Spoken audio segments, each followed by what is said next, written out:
Hey you. Hey you. Are you into books? Are you into good reviews?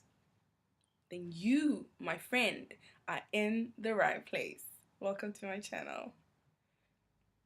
So today I'm reviewing this book. This is Elizabeth Gilbert's The Signature of All Things. As you can see, it's quite a big book. It's a 500 pager. It's massive, but oh my god, is it brilliant! It is ridiculously brilliant. I've recommended the book to some of my friends, and they've loved it as much as I loved it. I have a friend who was like texting me every other day. Oh my god, I can't believe this happened. Oh my god, I can't believe this happened. It's a really, really good book and definitely worth the read. Elizabeth Gilbert's ability to weave story is unmatched. Her ability to draw in the reader is, girl, I'm just like, what kind of witchery is this? It's insane. The plot of the book is shocking. What she allows to happen to the protagonist is insane. Elizabeth Gilbert, girl, I've got questions for you, mama. I've got tons of questions. Why so much drama? I'm a wreck after this book. Up and down, up and down. The plot is insane. And what about that ending? What about the closet and Mr. Pike? The relationship between Alma and Prudence? Elizabeth Gilbert, you need to answer some of these questions because this is, no words, incredible, emotional roller coaster, got me up at 2 a.m. reading. You have created a problem, Elizabeth Gilbert, and you need to be held accountable for this. You need to be held accountable, girl. So, a lot of you might know Elizabeth Gilbert from her very famous book, A Pray Love, and you might make the mistake of associating that with this. Don't. There's nothing similar between the two. First of all, this is a fictional book, and this, does not have the romantic elements and ending that Eat, Pray, Love has. This is very, like, yeah, it's very hardcore. You almost wonder, is it possible for someone to go through so much hardship in one lifetime? So the book is mainly about Alma Whittaker, who is born into this very rich and affluent family. So the book follows her upbringing. Her parents are very, very strict. They're very rich and very influential, but they're very strict. So at an early age, she's forced to learn, Latin, do mathematics, that kind of upbringing. And it's very, her upbringing is very insular in the sense that she doesn't play with other kids. The only people she engages with are her parents, the people who work for her parents, and the famous people that her parents have coming in and out for dinners. Henry, Alma's dad, is a well-known botanist because he's into botany. And eventually, Alma, in her adult life, she also becomes, famous for her work in botany. So this book is set in the 1800s and 1900s, and I would very much say that it's a story about tenacity.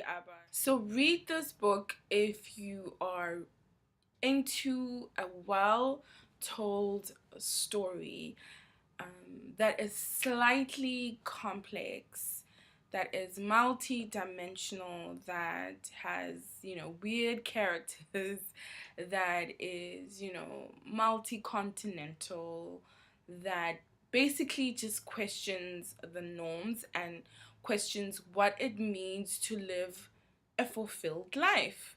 Does a fulfilled life mean you are you have a husband, or you have a wife, or you have children, and you live happily ever after?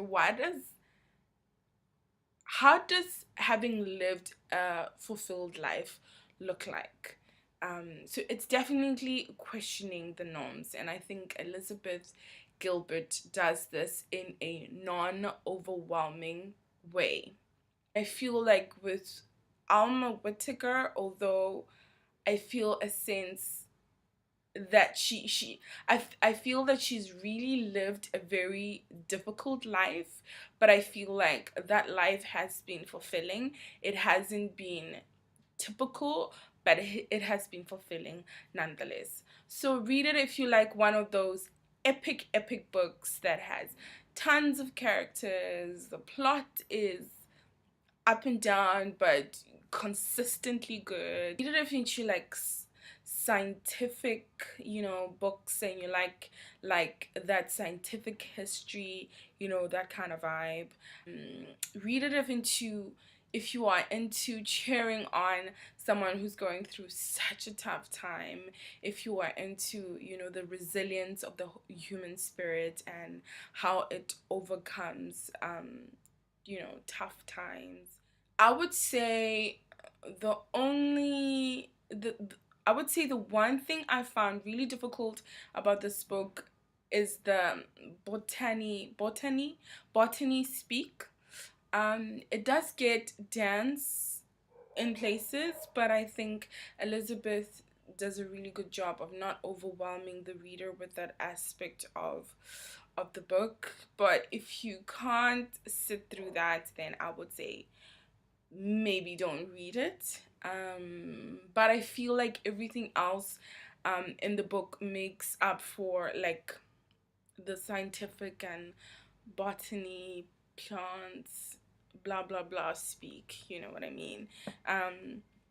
And I think for me it wasn't too much because I was really into following Alma's life, and Alma is passionate about botany, so good for you, girl.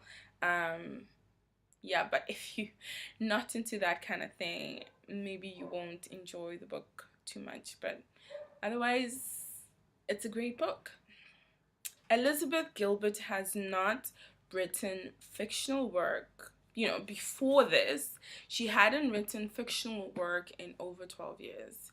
And in an interview I read, she was like, she feels like this book is definitely she definitely wanted to go big because she was financially and spiritually, emotionally stable. She felt like she could write such an epic book, and my god, it's an epic book.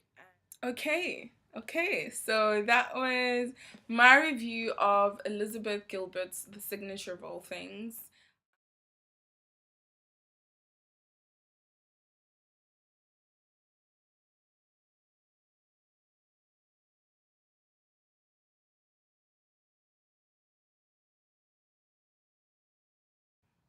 Hey you.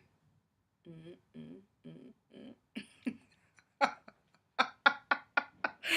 God, that's late. It's such an interesting read. What am I saying?